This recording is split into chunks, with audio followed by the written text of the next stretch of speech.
ನಮಸ್ಕಾರ. ವಿಕೆ ಡಿಜಿಟಲ್ ನ್ಯೂಸ್ಗೆ ಸ್ವಾಗತ. ಭಾರತೀಯ ಸೇನೆ ಹಾಗೂ ಉಗ್ರರ ನಡುವೆ ಮತ್ತೆ ಕದನ ಮುಂದುವರೆದಿದೆ.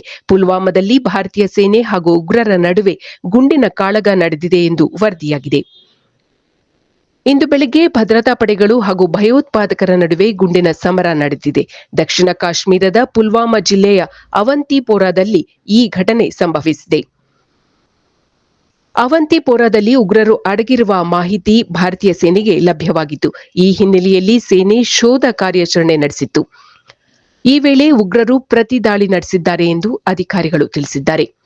ಉಗ್ರರು ಮತ್ತು ಭದ್ರತಾ ಪಡೆಗಳ ಮಧ್ಯೆ ಗುಂಡಿನ ಚಕಮಕಿ ನಡೆಯುತ್ತಿದ್ದು, ಕಾರ್ಯಾಚರಣೆ ಮುಂದುವರೆದಿದೆ. ಹೆಚ್ಚಿನ ವಿವರಗಳು ಲಭ್ಯವಾಗಿಲ್ಲ ಎಂದು ಅಧಿಕಾರಿಗಳು ಮಾಹಿತಿ ನೀಡಿದ್ದಾರೆ. ರಾಜ್ಯದಲ್ಲಿ ಲೋಕಾಯುಕ್ತ ದಾಳಿ ಮುಂದುವರೆದಿದೆ. ರಾಜ್ಯದ ವಿವಿಧ ನಗರಗಳಲ್ಲಿ ಇಂದು ಬೆಳಗ್ಗೆಯೂ ಕೂಡ ಲೋಕಾಯುಕ್ತ ದಾಳಿ ನಡೆಸಿದೆ. ಬೆಂಗಳೂರಿನಲ್ಲಿ 12 ಸ್ಥಳಗಳು, ತುಮಕೂರಿನಲ್ಲಿ 7, ಬೆಂಗಳೂರು ಗ್ರಾಮಾಂತರ ಭಾಗದ 8 ಸ್ಥಳಗಳಲ್ಲಿ ಲೋಕಾಯುಕ್ತ ದಾಳಿ ನಡೆಸಿದೆ. ಹಾಗೆಯೇ ಯಾದಗಿರಿಯಲ್ಲಿ 5, ಮಂಗಳೂರಿನಲ್ಲಿ 4 ಹಾಗೂ ವಿಜಯಪುರದ 4 ಸ್ಥಳಗಳಲ್ಲಿ ಲೋಕಾಯುಕ್ತ ಏಕಕಾಲಕ್ಕೆ ದಾಳಿ ನಡೆಸಿದೆ. ತುಮಕೂರಿನ ನಿರ್ಮಾಣ ಕೇಂದ್ರದ ಯೋಜನಾ ನಿರ್ದೇಶಕ ರಾಜಶೇಖರ್, ದಕ್ಷಿಣ ಜಿಲ್ಲೆಯ ಸರ್ವೆ ಮೇಲ್ವಿಚಾರಕ ಮಂಜುನಾಥ್, ವಿಜಯಪುರದ ಡಾ. ಬಿಆರ್ ಅಂಬೇಡ್ಕರ್ ಅಭಿವೃದ್ಧಿ ನಿಗಮದ ಜಿಲ್ಲಾ ವ್ಯವಸ್ಥಾಪಕಿ ರೇಣುಕಾ, ಬೆಂಗಳೂರು ನಗರದ ನಗರ ಮತ್ತು ಗ್ರಾಮೀಣ ಯೋಜನಾ ನಿರ್ದೇಶನಾಲಯದ ಹೆಚ್ಚುವರಿ ನಿರ್ದೇಶಕ ಮುರಳಿ, ಕಾನೂನು ಮಾಪನಶಾಸ್ತ್ರದ ಇನ್ಸ್ಪೆಕ್ಟರ್ ಎಚ್ಆರ್ ನಟರಾಜ್, ಬೆಂಗಳೂರು ಗ್ರಾಮಾಂತರದ ಹೊಸಕೋಟೆ ತಾಲೂಕು ಕಚೇರಿಯ ಎಸ್ಡಿಎ ಅನಂತಕುಮಾರ್ ಹಾಗೂ ಯಾದಗಿರಿಯ ಶಹಪುರ ತಾಲೂಕಿನ ಉಮಾಕಾಂತ್ ಎನ್ನುವವರ ಮನೆಯ ಮೇಲೆ ಅಧಿಕಾರಿಗಳು ದಾಳಿ ನಡೆಸಿ ಪರಿಶೀಲನೆ ನಡೆಸಿದ್ದಾರೆ. ಭಾರತೀಯ ಗಗನಯಾತ್ರಿ ಶುಭಾಂಶು ಶುಕ್ಲಾ ಅವರು ಅಂತಾರಾಷ್ಟ್ರೀಯ ಬಾಹ್ಯಾಕಾಶ ನಿಲ್ದಾಣಕ್ಕೆ ಪ್ರಯಾಣ ಬೆಳೆಸಲಿದ್ದಾರೆ. ಜೂನ್ 8ರಂದು ಫ್ಲೋರಿಡಾದ ಕೆನಡಿ ಬಾಹ್ಯಾಕಾಶ ಕೇಂದ್ರದಿಂದ ಅವರು ನಭಕ್ಕೆ ಚಿಮ್ಮಲಿದ್ದಾರೆ. ಇವರೊಂದಿಗೆ ಇನ್ನೂ 3 ಸಿಬ್ಬಂದಿಗಳು ತೆರಳಲಿದ್ದಾರೆ.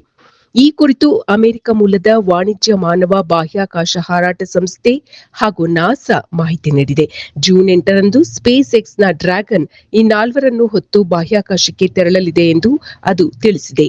ಶುಕ್ಲಾ ಅವರು 7 ಪ್ರಯೋಗಗಳನ್ನು ನಭದಲ್ಲಿ ನಡೆಸಲಿದ್ದಾರೆ. 2047ರ ವೇಳೆಗೆ ಚಂದ್ರನಲ್ಲಿಗೆ ಗಗನಯಾತ್ರಿಗಳನ್ನು ಕಳುಹಿಸಲು ಭಾರತ ಆಶಿಸಿದೆ. ಚಿತ್ರದುರ್ಗದ ರೇಣುಕಾಸ್ವಾಮಿ ಕೊಲೆ ಪ್ರಕರಣದಲ್ಲಿ ನಟ ದರ್ಶನ್ ಹಾಗೂ ಇತರ ಆರೋಪಿಗಳಿಗೆ ಜಾಮೀನು ನೀಡಿರುವ ಆದೇಶವನ್ನು ಪ್ರಶ್ನಿಸಿ ನೀಡಲಾಗಿದ್ದ ಮೇಲ್ಮನವಿಯ ವಿಚಾರಣೆ ಇದೇ ತಿಂಗಳ 21ರಂದು ನಡೆಯಲಿದೆ. ಬೆಂಗಳೂರು ನಗರ ಪೊಲೀಸರು ಈ ಮೇಲ್ಮನವಿ ಅರ್ಜಿಯನ್ನು ಸುಪ್ರೀಂ ಕೋರ್ಟ್ಗೆ ಸಲ್ಲಿಸಿದ್ದರು. ಮೇಲ್ಮನವಿ ವಿಚಾರಣೆಯನ್ನು ನ್ಯಾಯಮೂರ್ತಿಗಳಾದ ಜೆಬಿ ಪಾರ್ದಿವಾಲಾ ಹಾಗೂ ಆರ್ ಮಹದೇವನ್ ಪೀಠವು ನಿನ್ನೆ ನಡೆಸಬೇಕಿತ್ತು. ಆದರೆ ರಾಜ್ಯ ಸರ್ಕಾರದ ವಕೀಲರ ಮನವಿಯ ಮೇರೆಗೆ ಮೇ ತಿಂಗಳ 21ಕ್ಕೆ ವಿಚಾರಣೆಯನ್ನು ಮುಂದೂಡಲಾಗಿದೆ.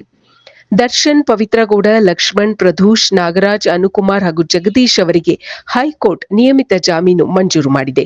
ಇದನ್ನು ಪ್ರಶ್ನಿಸಿ ಬೆಂಗಳೂರು ನಗರ ಪೊಲೀಸರು ಸುಪ್ರೀಂ ಕೋರ್ಟ್ಗೆ ಅರ್ಜಿ ಸಲ್ಲಿಸಿದ್ದಾರೆ.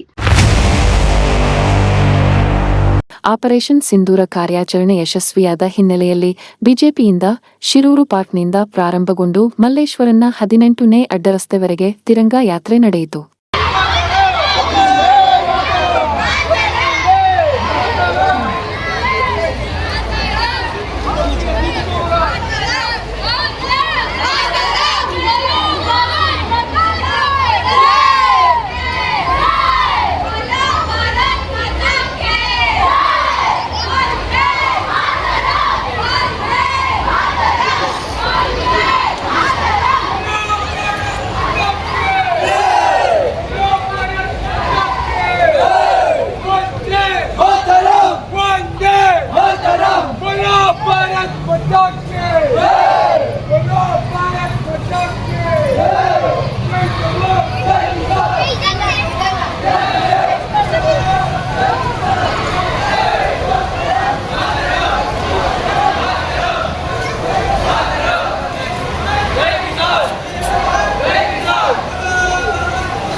ನಮಸ್ಕಾರ. ನಮಸ್ತೆ.